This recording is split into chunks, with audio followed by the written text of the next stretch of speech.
તો સુરતમાં પણ વાહન ચાલકો પર મોંઘવારીનો વધુ એક ડામ પડ્યો છે, જ્યારે પેટ્રોલ અને ડીઝલના ભાવમાં ફરી એકવાર વધારો ઝીંકાયો છે। મધ્યમ વર્ગીય વાહન ચાલકો આર્થિક મુશ્કેલીમાં મુકાયા છે। આ સતત વધી રહેલા ભાવો અંગે ગ્રાહકોએ આક્રોશ ઠાલવતા કહ્યું કે ગમે તેટલો ભાવ વધારો થશે તો પણ રોજિંદા કામકાજ માટે પેટ્રોલ પુરાવ્યા વગર છૂટકો નથી।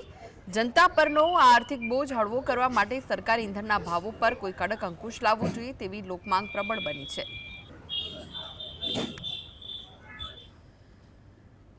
પેટ્રોલ અને ડીઝલમાં ફરી ભાવમાં વધારો જોવા મળી રહ્યો છે। 90 પૈસાનો વધારો જે છે તે થયો છે। આપણે પેટ્રોલ પંપ પર હાલ ઉપસ્થિત છે, દ્રશ્યો પણ બતાવવાનો પ્રયત્ન કરી રહ્યા છે કે હાલ 90 પૈસાનો જે છે તે ફરી વધારો જે છે તે હાલ જોવા મળી રહ્યો છે। એટલે જે 5 દિવસની અંદર બીજી વખત જે છે તે ભાવમાં વધારો જોવા મળી રહ્યો છે। સતત જે છે તે ભાવમાં વધારો હોવાના કારણે જનતા જે છે તે હાલ ભોગવી રહી છે અને હાલ અત્યારે સ્થાનિક લોકો જોડે વાત કરવાનો પ્રયત્ન કરી રહ્યા છે। ફરીથી ભાવમાં વધારો થયો છે 90 પૈસાનો, શું કહેશો? વધારો ભરાવો તો પડશે, તો ભરાવો તો પડશે પેટ્રોલ, એના વગર ચાલશે નહીં।